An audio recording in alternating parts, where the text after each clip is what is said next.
casos en las áreas rurales no se contabilizan porque no hay esos datos al referirse a casos de femicidios. Este informe tiene que incluir la responsabilidad política que tiene la actual ministra de la Mujer, Paola Flores, ante secretaria de Derechos Humanos.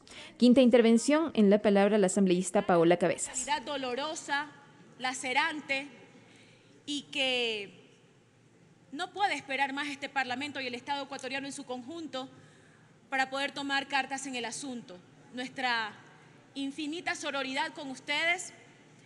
Y en este país, colegas legisladores y ecuatorianos todos, parece que condolerse o solidarizarse por las tragedias fruto de la negligencia, la desatención o la desprotección gubernamental se va volviendo cotidiano, cuando no es por la falta de previsión en materia de riesgos, es la inseguridad galopante que nos ataca a todos. Y cuando no es la inseguridad, es el descuido estructural que abonan a los problemas que se agudizan cada día en el país.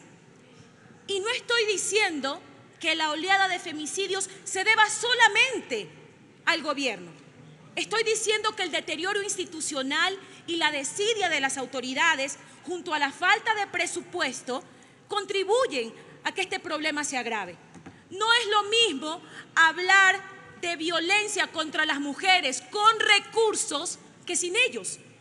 Y es tal la improvisación del gobierno que cuando asesinaron a María Belén Bernal, una de las primeras soluciones del presidente de la República fue derribar el edificio de dormitorios y construir uno nuevo con identidad de género.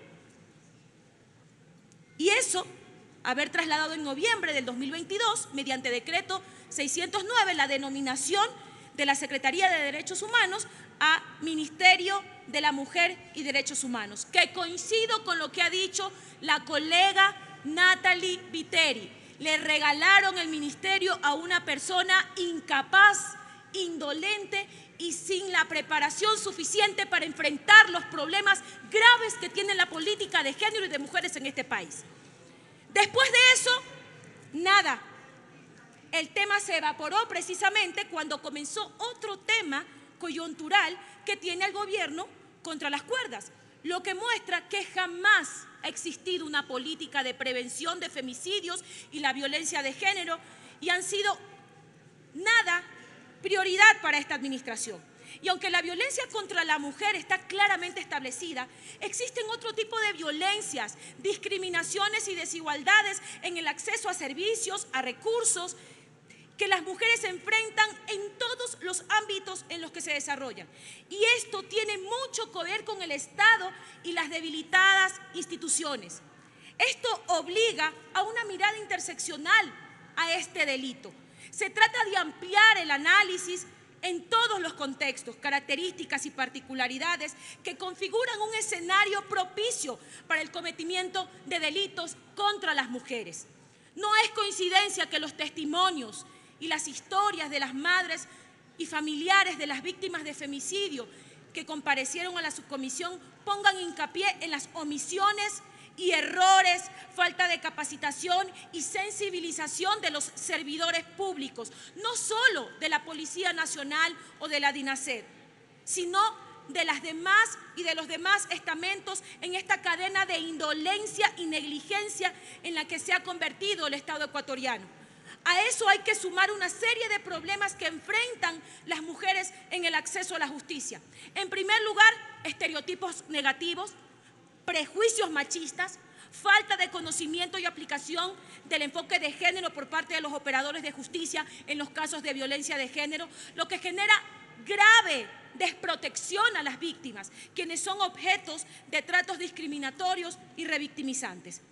Así que resulta obvio que el gobierno central debe promover acciones centradas a través de sus ministerios y entes competentes para cumplir los protocolos internacionales, dictámenes de cortes internacionales, jurisprudencia aplicada y otros instrumentos. Desde que se tipificó el COIP, el delito de femicidio en el 2014, van aproximadamente 1.300 vidas arrebatadas por la violencia misógina. Una cifra escandalosa que sin embargo va aparejada con la violencia estructural que vivimos en el Ecuador. Lo que una vez más demuestra que el problema requiere una visión multidisciplinaria. Los resultados son apabullantes. Solo en el 2022 cerramos el año con 332 víctimas de femicidios en el Ecuador, donde al menos 42 mujeres reportaron antecedentes de violencia y 9 tenían boleta de auxilio. Es decir, colegas legisladores, y esto es muy importante, 57 femicidios pudieron prevenirse si hubiera existido un sistema de protección integral funcionando por parte del Estado. Ya sabemos que no hay interés, no le ponen plata. Minuto, asambleísta. Y no funciona el sistema. Al menos 16 mujeres fueron previamente víctimas de violencia sexual. 25 víctimas fueron reportadas como desaparecidas antes de ser encontradas sin vida, según la Fundación Aldea. ¿Cómo podemos esperar justicia, señor presidente y colegas legisladores? Por ejemplo, cuando el Consejo de la Judicatura exige al gobierno presupuesto para comprar resmas de papel bond. ¿Cómo esperamos enfrentar los femicidios cuando tampoco existe un número de fiscales suficientes en materia de género?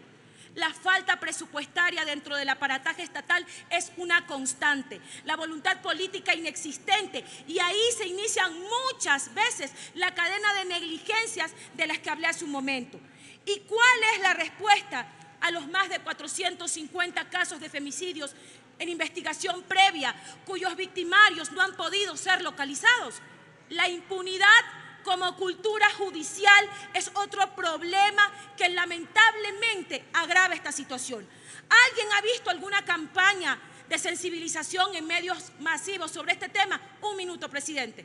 En efecto, y como concluyó la subcomisión, ninguna entidad rectora de la política de salud ha desarrollado campañas de sensibilización y promoción de la salud mental en la población, en particular aquella dirigida a los grupos de atención prioritaria. Las víctimas no son importantes. En este gobierno pesan más las reputaciones que tienen peso proporcional que prevenir los actos atroces. Vale más seguir guardando miles de millones de dólares afuera que invertir en la política de las mujeres que están matando en este país. La subcomisión y la Comisión de Garantías Constitucionales, Derechos Humanos, Derechos Colectivos y la Interculturalidad realizó un informe que se pone a debate en este pleno justamente en consonancia con las luchas de las mujeres que lloran sus víctimas y que aún así tienen que seguir enfrentando un Estado indolente que no se encarga de las víctimas colaterales, sus nietos, sus hijos. Esto es grave. Más allá de las cuestiones estrictamente formales, hay muchas familias esperando verdad, reparación y justicia. Y este Parlamento no puede trabarse en disputas estériles, concentrarnos en este momento en los temas importantes que demandan sororidad y unidad de las mujeres. Gracias, señor presidente. Gracias, honorable asambleísta.